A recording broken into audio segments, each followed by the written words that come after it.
प्रेम सूत्रों की इस यात्रा में जो इनलाइटेंड पोएट्री के रंग हैं, उनमें आज ये कृष्णा जी की कविता लेते हैं।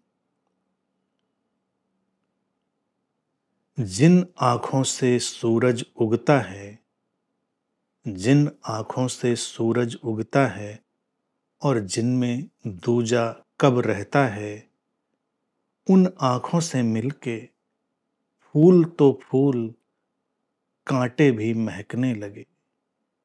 उम्र भर से खामोश थे जो पत्थर वो भी परिंदों से चहकने लगे। जो बहके हुए थे जो बहके हुए थे वो संभलने लगे और जो संभले हुए थे वो बहकने लगे। पूजा और नमाज की, ध्यान और समाधि की सुध किसे फिर रही। जो जहाँ थे वहीं पे झुकने लगे। जो बने थे वो मिटने लगे और जो मिटे थे वो बनने लगे। ये प्रेम का जो विस्फोट होता है, तो यही सब कुछ होता है, यही परिदृश्य उभरता है। जिन आँखों से सूरज उगता है, लोगों ने तो आँखों में आंसू देखे हैं, आँखों में कंजक्टिवाइटिस देखा है और आँखों में और पता नहीं क्या-क्या देखा है, मोतियाबिंद देखा है। ज़्यादातर लोगों ने आँखों में यही सब कुछ देखा है। लेकिन जब कोई प्रेम में होता है, तो वो आँखों से सूरज के उगने को भी देखता है। आँखें खुलती हैं, तो पलकों के पीछे से एक सूरज उगाता है। एक रोशनी का जो सफ़र है, वो शुरू हो जाता है। और जिनमें दूजा कब रहता है, वो आँखें उस प्रेम से इस कदर लबरेज होती हैं, इस कदर आपूरित होती हैं कि उसमें प्रेम के सिवा किसी दूसरी संभावना के रहने की जगह ही नहीं होती। उन आँखों से मिलके, अब वो आँखें मेरी हों, तुम्हारी हों, किसी की हों, अपनी हों, उन आँखों से मिलते हैं तब क्या जादू होता है। फूल तो फूल, काँटे भी महकने लगे। काँटे भी महकने लगते हैं। काँटों में अपनी बहार आ जाती है, अपना सौंदर्य आ जाता है। उम्र भर से खामोश थे जो पत्थर, वो भी परिंदों से चहकने लगे। जीवन से पथरायापन चला जाता है। उस पथराएपन के जाने से जीवन में चहचहाहट आती है। हम वो कथा सुनते हैं ना कि अहिल्या एक थी, वो पत्थर की हो गई थी, पथरा गई थी। राम आए, राम ने उनको प्रेम से छुआ और वो फिर से सजीव हो गई, फिर से वो परिंदों से चहकने लगी। राम की वही सत्ता है जिन आँखों से सूरज उगा करता है। जो बहके हुए थे वो संभलने लगे।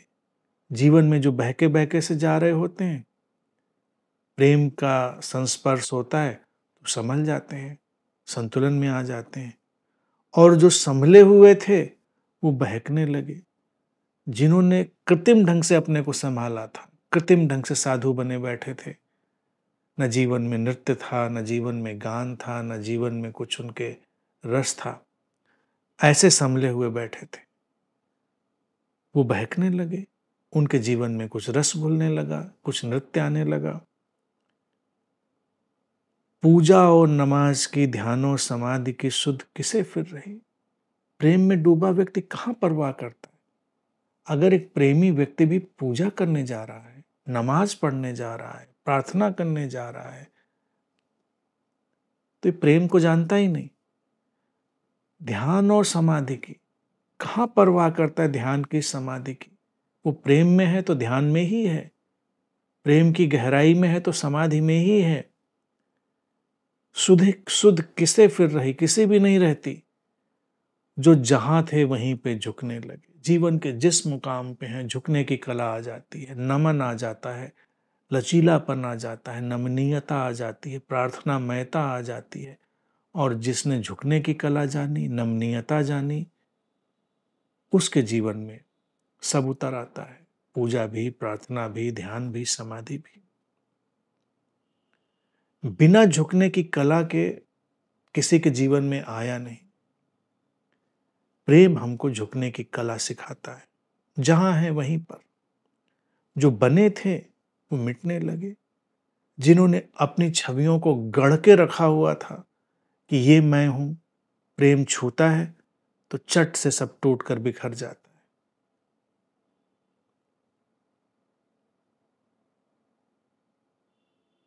बने थे, बना के बैठे थे अपने आप को जबरदस्ती, तो वो सब तो बिखरना है।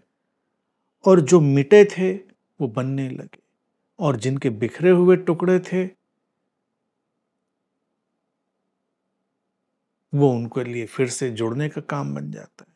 तो प्रेम इसी तरह से दुधारी तलवार की तरह दोनों काम करता है, और विरोधाभास की तरह।